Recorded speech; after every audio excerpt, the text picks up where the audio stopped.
moment latéral. Donc, si je peux m'exprimer ainsi, et je félicite les dames qui ont été honorées aujourd'hui, c'est parce que vous le méritez. Tata Daba, mes félicitations, félicitations à tout le monde.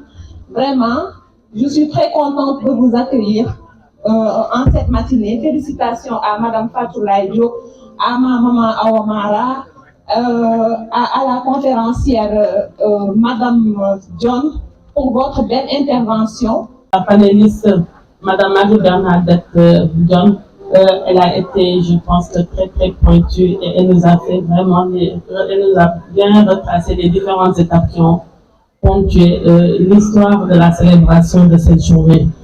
J'aimerais juste revenir sur certains éléments spécifiques. Depuis la déclaration des droits de l'homme et du citoyen de 1789, jusqu'à aboutir à la déclaration de Beijing de 1995, en pensant par la déclaration universelle des droits de l'homme de 1945. J'aimerais dire que les femmes ont toujours été au rendez-vous des grands moments et les femmes aussi ont toujours été au rendez-vous dans la construction de l'histoire des différentes nations et de nos différentes sociétés.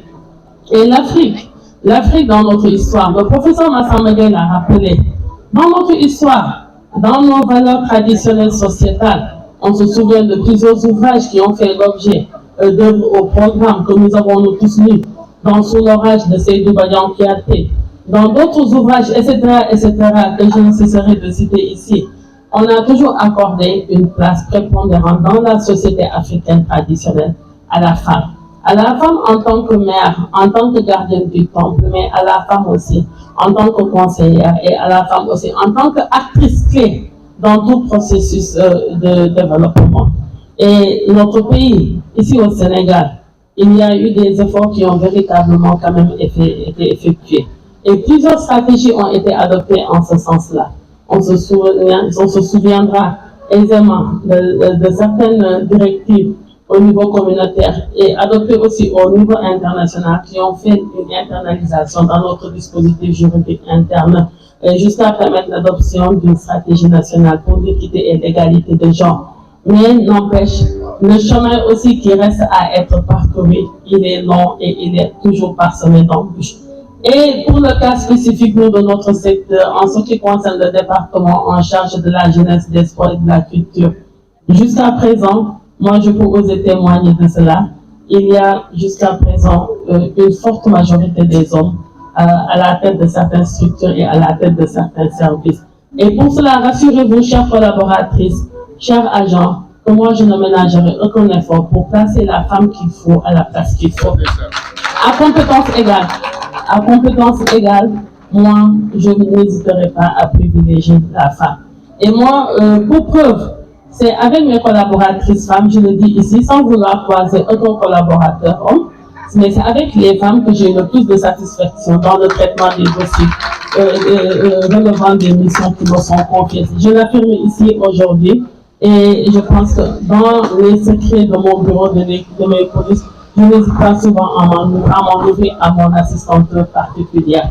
Et ceci prouve que la femme, quand c'est clair, quand la stratégie est claire, la femme, elle s'engage. Et quand la femme s'engage, elle ne calcule pas. La femme, quand elle s'engage, elle ne calcule pas. Elle se donne corps et âme. Et elle manifeste une réelle volonté pour que les choses réussissent. Ce qui n'est pas le cas chez les hommes. Moi, nous avons pas dire que aujourd'hui, je ne vous fais pas votre procès, mais moi, je suis en train de retracer et de dire les choses, moi, tel que je suis en train de le vivre depuis que j'ai été portée à la tête de ce département ministériel le 12 avril 2024. Et soyez rassurés, nous venons d'adopter notre lettre de politique sectorielle de développement et dans laquelle nous avons plusieurs orientations stratégiques déclinées et qui devront être déroulées et mises en œuvre à travers différents programmes. Et à chaque niveau de mise en œuvre des différentes actions et des différentes activités relevant de ces programmes, je veillerai scrupuleusement que les agents du département ministériel, le sexe féminin, nous les femmes, que nous puissions nous intervenir valablement et contribuer au triomphe de la mise en œuvre de cette lettre de politique sectorielle. Cette année, la Journée mondiale de la femme a été placée sous le sceau des droits et égalité femmes, jeunes filles pour tous. Et son Excellence le Président de la République, accompagné en cela par le chef du gouvernement, le Premier ministre Ousmane Sonko, ont lancé un vibrant appel à la gente féminine sénégalaise. Et c'est la raison pour laquelle on nous a demandé de nous mobiliser, de nous pencher sur la mise en œuvre de l'agenda national de transformation Horizon 2050, décliné autour d'un master plan décennal et décliné aussi autour d'une SND, la stratégie nationale de développement. Et ceci pour dire, aucune nation ne peut se construire, aucune société ne peut se faire en laissant de côté la femme. La femme, notre rôle, en plus d'être les gardiens du temple dans nos foyers respectifs, mais nous aurons aussi un rôle crucial. Et tout à l'heure, cela a été relaté. On se souvient de Ndateya Lamboche, on se souvient de Yobon Bout dans l'histoire du Walo, on se souvient de Sohna Diarra Bousso, Diarra, qui aujourd'hui constitue une référence pour nous tous, Manfa Wadewele, etc., les Amin Sitoé Diatta, etc. Les exemples sont proches de nous. Ce n'est pas la peine que nous allons chercher les exemples ailleurs. Et aujourd'hui, c'est un moment aussi de rendre un vibrant hommage, de célébrer encore une fois les femmes rurales. Bon, souvent, j'ai l'habitude de le dire, les femmes rurales.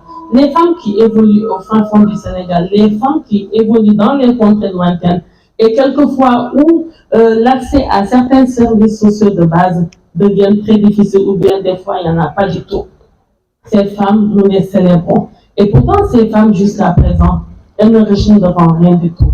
Elles sont engagées. Et ces femmes leaders qui viennent de porter ici leur témoignage, qui viennent ici de dévoiler leur parcours, elles ont eu à se frotter à ces femmes qui évoluent dans les contrées les plus lointaines ici au Sénégal. Elles en savent quelque chose. Alors nous tous, chères dames, chers collègues, chères collaboratrices, moi, je continuerai à marcher avec vous, main dans la mise en œuvre de l'agenda national de transformation Sénégal 2050 pour tout ce qui concerne les différentes missions relevant du secteur de la jeunesse, des sports et de la culture. De croire que de telles discriminations existent en l'absence de preuves palpables. La période coloniale, qui est la période néfaste, et la période post-coloniale où on est en train.